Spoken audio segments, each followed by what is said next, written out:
Welcome to Attention Talk Video, where we pay attention to attention. Now, here's your host, Jeff Copper. Welcome, everybody, to this edition of Attention Talk Video. I'm your host, ADHD and attention coach, Jeff Copper. And I'm here today to make a big announcement. For many of you that watch my channel regularly, you might be familiar that I've developed a new field of engineering called cognitive ergonomics from the inside out. It's about fitting a task to your cognitive ability. Not behavioral training or not just trying hard, but it's trying to adjust the environment to make it easier for you, right? This is a new paradigm. It changes the conceptual way we understand ADHD. And it's brought to you because of Dr. Barkley's executive function construct, definitions of executive functions, and something I've developed called attention scope.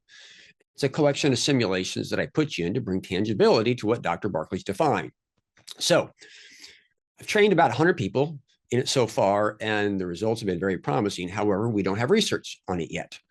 So in order to bring validity to it, create some curiosity, the model has produced an axiom. An axiom is a truth, okay, that's built on other truths. It's not quite like if A equals B and B equals C, then A must equal C, but somewhat similar. And I'm here to reveal the truth that this new program has. And it is as follows. ADHD is an executive functioning impairment. Executive functions are a collection of mind tools used in goal-directed behavior over time to solve problems. All right, goal-directed behavior over time and often requires you solve problems. Problems tend to be multifaceted and ambiguous, right? That's just fundamental. So planning, organizing, managing time, really, they're all multifaceted and ambiguous. Thus, given that people with ADHD have executive function impairment, it explains why they're having so much difficulty with these things. It makes all the sense in the world. But here's where it takes a real turn. The leading view of cognitive science is that language evolved as a tool to coordinate social behavior and solve shared problems. Solve problems. Think about it. Most things come about as necessity. Well, language came out to solve problems. Now, we do other things with it right now, but at the end of the day, if it wasn't for problems, might not have ever come about. Direct communication and collaboration is the most fundamental means by which people solve problems. Thus, given that people with ADHD have an executive function impairment, it would logically mean is that they would need more support problem solving. So think of it like this. Collaborating and getting help solving problems has been around since language evolved from the very, very beginning. And we still do it today. Everybody does it. But here's the thing. Neurotypicals don't need it as much. Those with ADHD, they do. Let's just say 20 times as much. Well, this is an accommodation that's hidden in plain sight. It's everywhere. But nobody's ever legitimized the fact that this would actually be a legitimate accommodation because nobody's ever been able to define executive functions, right? And have a way to means to see them tangibly.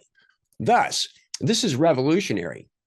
It would mean that in the workplace that having to be able to talk to people isn't a nicety for somebody, but it should be a required accommodation. Think about this. Imagine you being able to go into your boss in the morning and having the right to talk through your day, or to go to a teacher and have direct communication about what you're trying to do, right?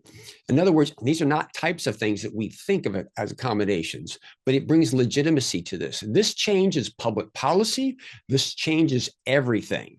And here's the subtle part. There's been a couple quotes that have been very supportive of this. Dr. Thomas Brown once said, as the need for independent work increases, productivity decreases. Annie Rogers recently said ADHD is muted or amplified based off of the environment.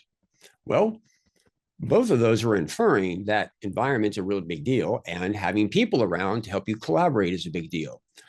Just before lockdown, my business was my business. When lockdown happened, I was confident I was going to be out of a job in 60 days because you have to have means to come to see me. I couldn't be more wrong. People were sent home, away from environments, away from people to problem solve on their own. My phone lit up like a Christmas tree. My waiting list at one point in time was 15 people deep, and you had to pay money in order to be on it. Again, all this is inferring and pointing to one area, and that is people with ADHD are as intelligent as anybody else. However, when they're trying to problem solving in mind, right? That's where the impairment is substantial. They're problem solving out of mind by collaborating with other people. It's very, very helpful. So if you would help me celebrate this new axiom and its excitement. We need more people to participate in cognitive ergonomics to grow the mass so I can get the research done. But it's really a really kind of cool finding when you think about it. So I hope you've enjoyed this. Please, if you will, share this with other people in the ADHD community. It's like an announcement, right? It's not about Jeff Copper. It's like we now have this thing that potentially could revolutionize the world of ADHD. You have a link in the comments below that you can link a PDF that will describe the axiom. With that, we hope you've enjoyed today. If you're new to our channel, please hit the subscribe button.